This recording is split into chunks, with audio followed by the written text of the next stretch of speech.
Hello, hello, hello, and welcome to the Philippines on my trip going around Cebu Island. I've got a problem with my luggage rack metal there. It has busted on both sides, and I heard some noise as I went through Bareilly, went outside of Bareilly, Cebu, and I pulled over and stopped, and investigated, and found out that I need a welder very bad. But anyway, let's back up a ways before that happened.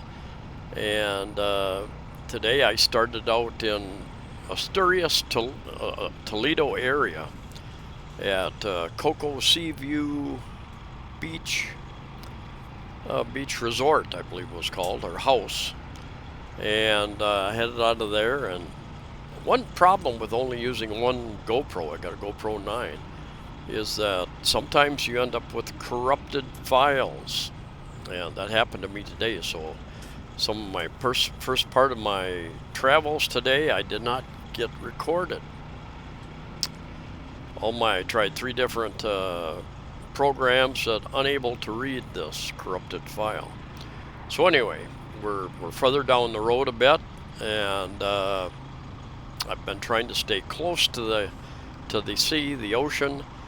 And this is an area where the road takes you away from the ocean, up into the mountain, and then back down to Bareilly area on the way to Moalboal. And people tell me I always say it wrong. People have given me all sorts of advice.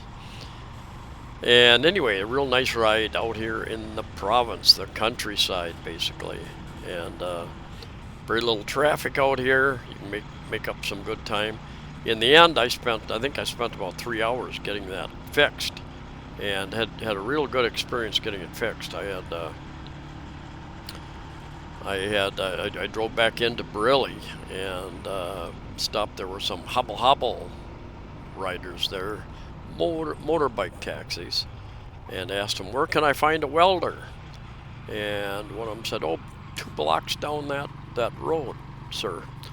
And then I was getting ready to leave, and one of the guys came over and said, follow me. He took me down to a weld shop, mechanic area, and they said no, they didn't think they wanted to try to do that with their acetylene setup, I guess. And so he took me to another place, and they were closed. But across the street there was an auto mechanic shop with several bays, and he talked to them. And the language barrier can be an issue, and he explained the situation to him. A real nice younger guy. And guy said, yeah, we can do it. And anyway, I'll show you a little bit about how they did that. They put an extra brace on that as well. I've been over through many construction areas, just rattled my eyeballs, literally, and my brain. Really rough construction zone areas. And I'm surprised something else, that's the only thing that's broken at that point in time. So I'm very lucky that it happened so close to a decent-sized town where there would be a mechanic, somebody who could do the repairs. My plan was to get down to Badian, or a little bit further than that today, but I ended up, I think I spent about 3 hours trying to find a repairman and getting the repair done, getting out of there, so it delayed me. For the day, I ended up about 115 kilometers, which is about 71 miles. So I did not make a big distance, but that didn't really matter that much to me. That's not my goal. My goal is to explore. And I've been up and down a few side roads and looking for things, and what I'm finding is that many of the resorts are closed, and those that are open, they don't have any guests. So you know, they might do some local day, what they call day use. Charge people 20 pesos, 50 pesos to use the beach area, the pool, for day use. They might do an event, a wedding or birthday or something like that for some local people. So the tourist industry continues to be devastated at such a point that most tourists and expats are not going to come to the Philippines until they drop all restrictions, period. And I don't remember taking that turn, taking that corner, so this might be a, not quite sure where this is, and it might be a video that kind of is out of place. Sometimes it's difficult to tell with GoPro and how they'll jump from one number, and then you'll find some of your video under a different number, and haven't quite figured all that out yet. But anyway, I'm back pretty close, running pretty close to the coast, not too far. Can't see the water right here, but headed down towards Moalboal and Badgen. Found a couple nice beaches down there that way. This night I ended up staying in Moalboal because after spending that extra time,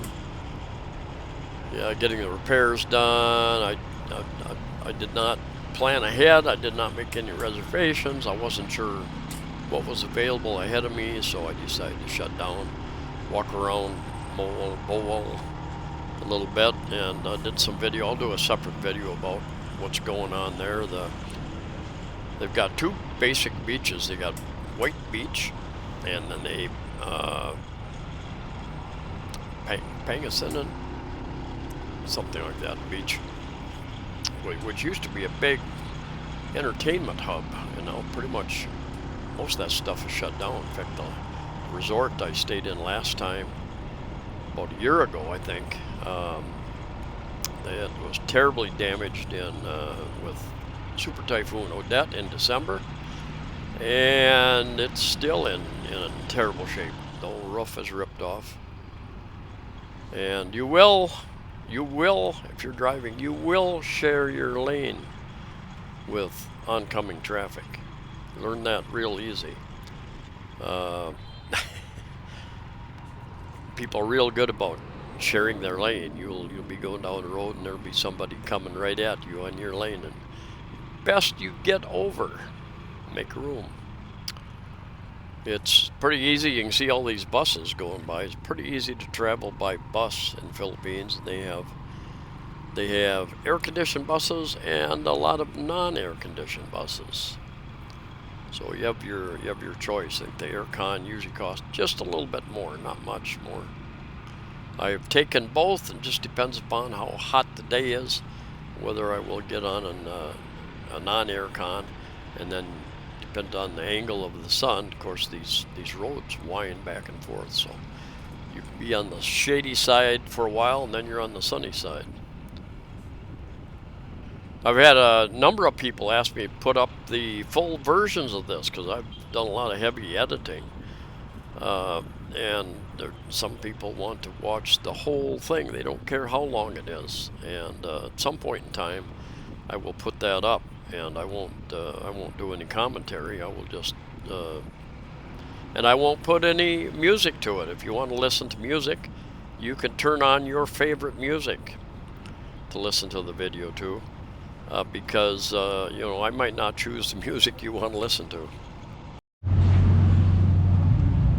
You want to be on the internet? What's your name? Martin. Martin. All right.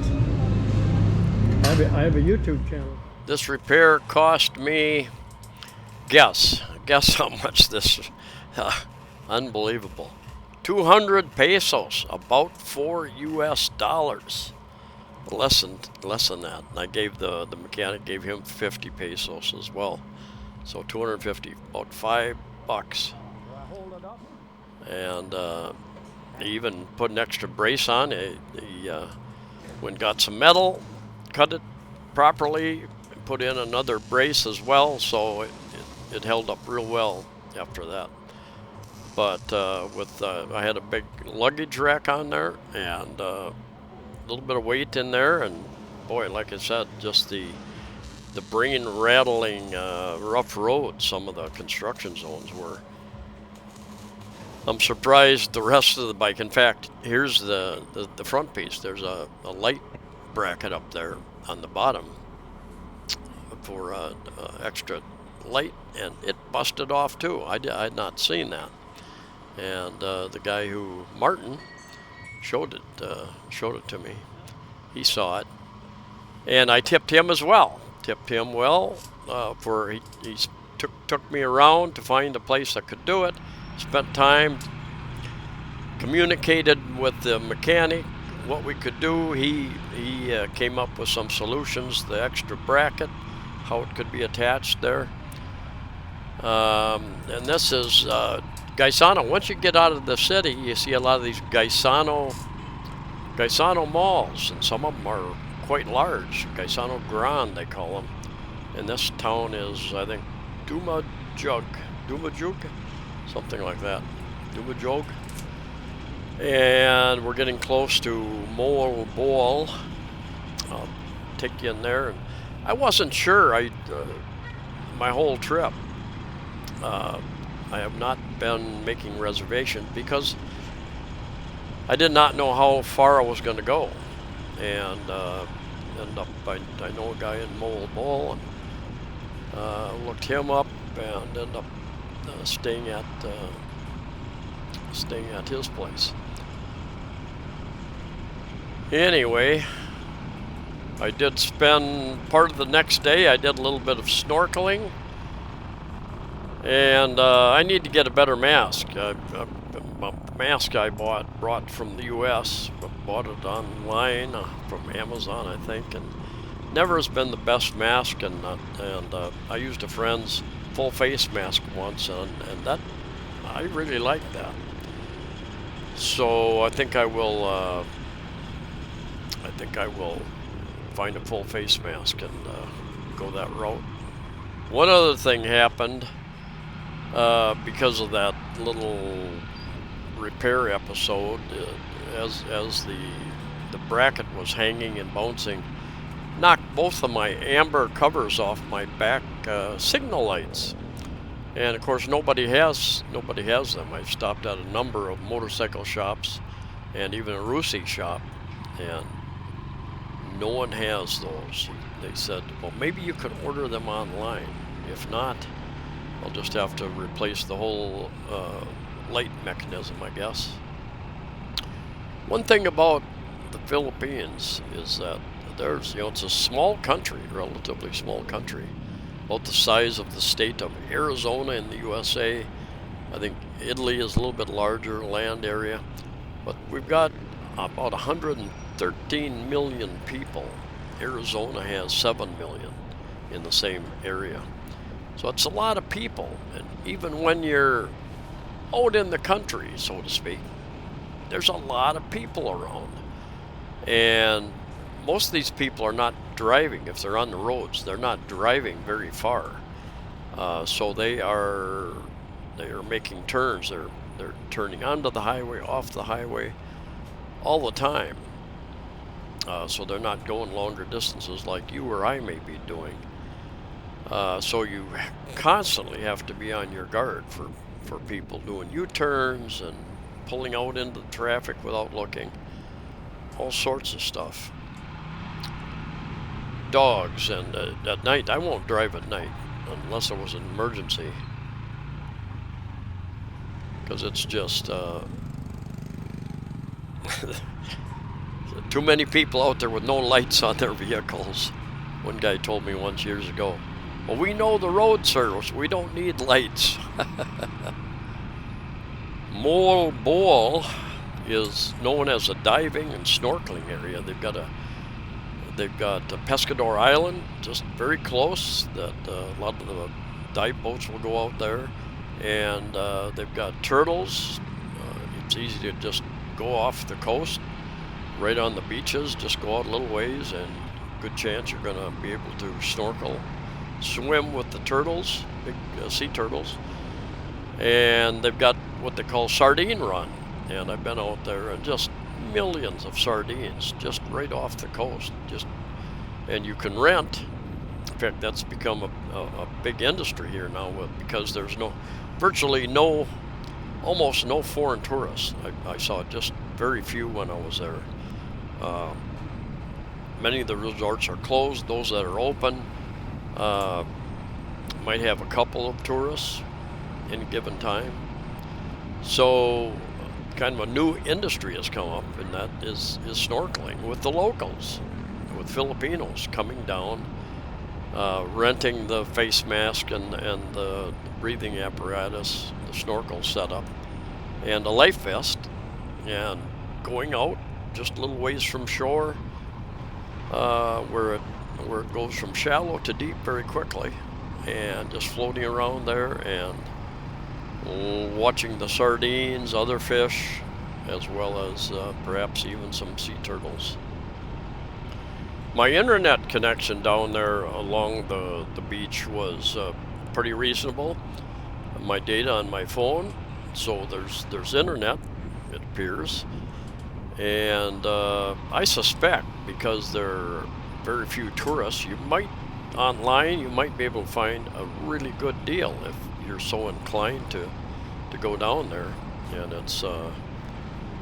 that's worth the visit. There's I'll do a separate video where I walked around a little bit, and there's kind of the main street going in for a block or so. There's more businesses, bars, restaurants that have opened up, and the main entertainment area that used to be where a lot of the resorts were damaged during Typhoon Odette in December last year. A lot of those are closed, and even early at night, the whole place is just very, very dark. Very few businesses doing anything at all down there. A couple of restaurants down there. Many months ago, I read that there was a medical group that was planning to build a medical center in Moalboal, catering to the tourist trade. So I'm not sure how that's coming along. Maybe somebody knows more about that than I do. You can leave some information in the comments. This is kind of a maiden voyage for me, if you will, on a motorbike, taking a motorbike trip, and trying to figure out what to pack, how to pack, all that sort of thing. One thing I did do, a while back, I bought a good-sized thermos for hot coffee, and even up to the third day, I would have a small cup in the morning, get me my caffeine kick, and one or two in the evening.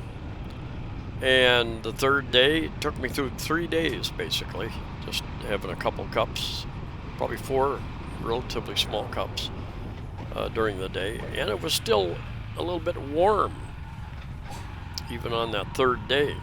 And by then I where did I stop? Stopped at a restaurant in Moalboal. In fact, I had them give me a large coffee to go, and added a little to that, so pretty much had a little bit of coffee.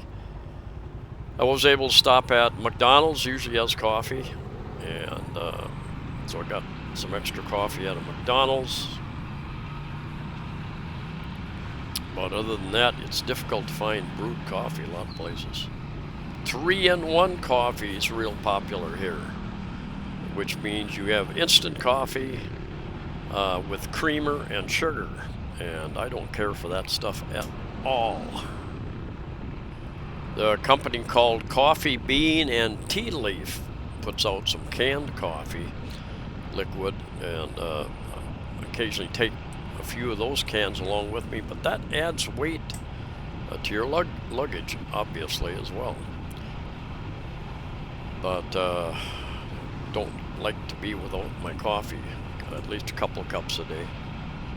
I did find that I did not have enough micro SD memory cards along. I stopped twice at Gaisano, Grand, malls, picked up another 64 gigabyte, and then another 64 gigabyte. And even then I ran out. Here's a Gaisano Grande to the left here, and I think this is the one in Moalboal along there. Pretty large. They got pretty good selection of things in there as well. I have not seen any checkpoints, any other kind of issues in my 3 days so far of traveling, so I'm not sure if that will continue on. Able to move around without any restrictions. Real close to the beach area on the walk down there. The JRC Visa Consultancy and Immigration Services has an office, and I stopped in there and talked to Ethel, I think. Ethel, and she is the representative there. She can help expats do their visa extensions, retirement visas, all that sort of thing. Help get the process going for that, in case you are interested. They have a public market up here, I think, just to the left, right up in this area. I'm going to make a right turn right up here, and that's going to take me down towards the beach area. And it's I don't know, a couple kilometers, 2-3 kilometers, I think, mile and a half, something like that, to get down to the beach. And one thing, there are very few stop signs, stop signals in many places in the Philippines. So when you come upon an intersection, you'll hear people beeping, "Hey, I'm coming through. Slow down," because whoever's coming up from the other direction may not plan on stopping to look. Last time I was here, there was a checkpoint down on this road. I think they were checking to see where people were going. In the past, there was, I don't know if it's the city or the tourist bureau, whatever it is. I think if you have reservations in town, you used to have to, you're supposed to check in with them, let them know where you're staying. I'm not sure if they're still doing that or not, and I wasn't sure if I contacted my friend and ended up staying there, but I'm not sure what their program is. Probably has loosened up considerably. Everybody I've talked to said they haven't had any special restrictions or requirements traveling around Cebu Island. Traveling from one province, one island to another one, there can be requirements and restrictions, and what you'll find is what the official statements say and what reality is are often two different things, and you don't know. All you can do is talk to the locals, talk to other people who've traveled, see what their experience has been.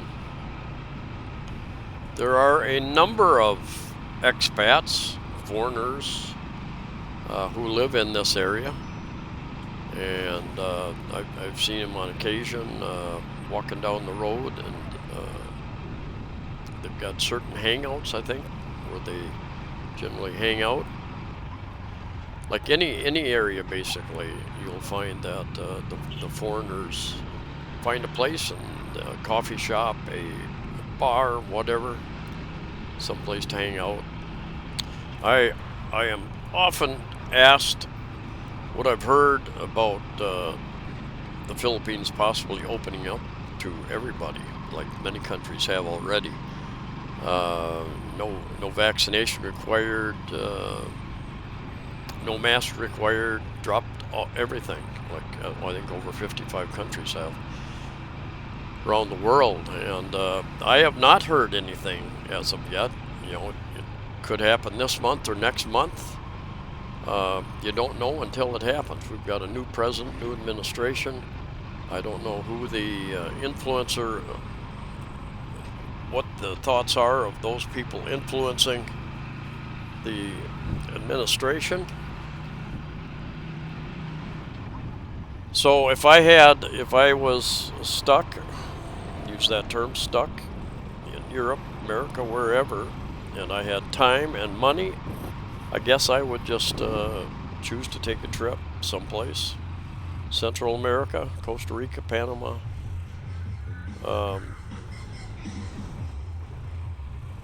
Though there are options. There are options. Thailand, Vietnam, other countries that are opening up more. Hopefully the Philippines will very quickly. Even the CDC, Centers for Disease Control, they loosened up all their guidelines here recently. Pretty much the understanding that whether you're vaccinated or not, you can get the virus transmitted equally, and no more testing.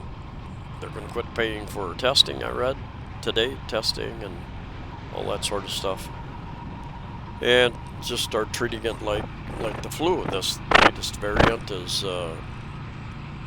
tends to be relatively mild. Thing you want to do is, if you're susceptible, if you are not in good health for a number of reasons, then you are more susceptible to more severe situation.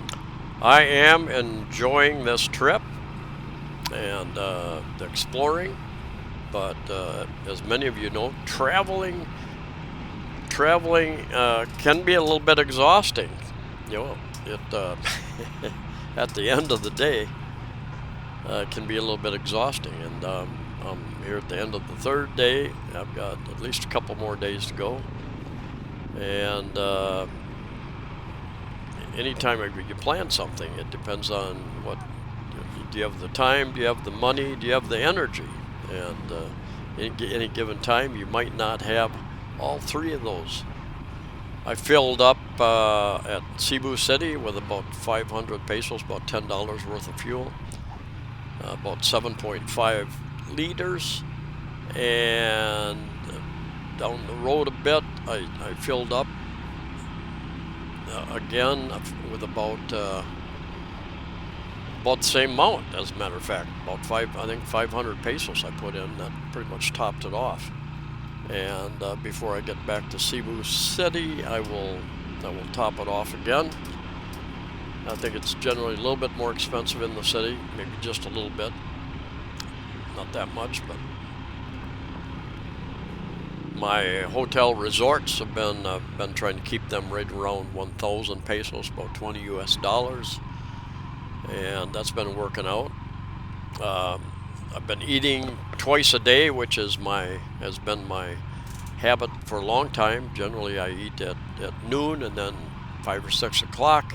This area I'm just driving through, and then back another block or two, and then JRC Immigration Services is just off to the left, right up here, I believe. Anyway, this is kind of where the action is. The new restaurants, bars, resto bars, couple of resort type areas, and then you go straight ahead, goes right down to the beach area, and then this is the area that used to be the big action area, I guess. The resorts right on the beach. Just to the right is beach, just on the other side of these buildings. And the core is there. That's the first place I stayed, gosh, about 5 years ago, something like that. And this place, I don't know if you can see it. Well, as we get up here, you're going to see there's no roof on this place.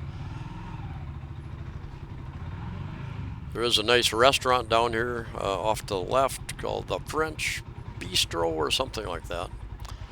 I think they changed the name of it, but I believe a French guy owns it. Good breakfast. Eaten breakfast there a few times. I walked down through this area in the evening, and it was pretty dark, and virtually nobody was open. There was one bar down here, Chili's, the Chili Bar, something like that.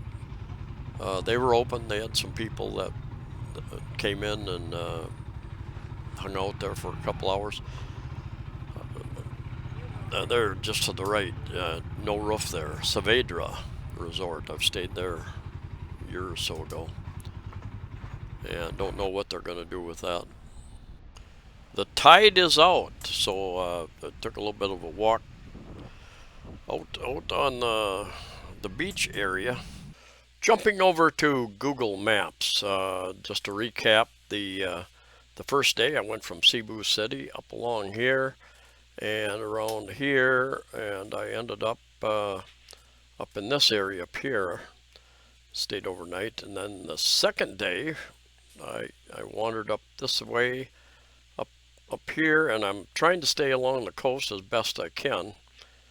And I think I did. I cut over here and cut down here through San Romeo, Tabuelan, and Tuberon, and down here, and I stayed at Coco Seaview Beach House. That was my last video. Got Bantine Island up here, Malapascua Island up here. Anyway, this is my my third day. I left up here, and I zoom in here a little bit. It says 2 hours and 54 minutes, 104 kilometers. I actually did 115 kilometers, and I had my little repair I had to get done along the way. Went down through Toledo City. So Briley, where I ended up, I heard something, some noise I shouldn't be hearing. Briley. It's right down in, here's Briley Municipal Hall here. And I went out of town a bit, and I started hearing this noise. And I stopped, investigated, turned back around, went back to Briley, asked some hobble guys, where can I find a welder? And one of the guys, real nice guy, helped me out. And then I went on to Moalboal. We go along here until we get to Moalboal, and then you turn to get to the beach area down here. There's two beaches. There's a what's called White Beach up in this area, and the other beach, Panganison Beach. And you have a number of Saavedra. I stayed there, gosh, many months ago, and it is demolished, as you'll see in the video. And anyway, look at that. Look at that water. The lighter blue is where it's shallower, and then where it's darker, that's where it gets deeper. Anyway, I'll do a separate video about a little bit about Moalboal, and then I'll do another video going on down the road from here. So thanks for coming along. Stay safe, stay healthy, and I'll see you next time.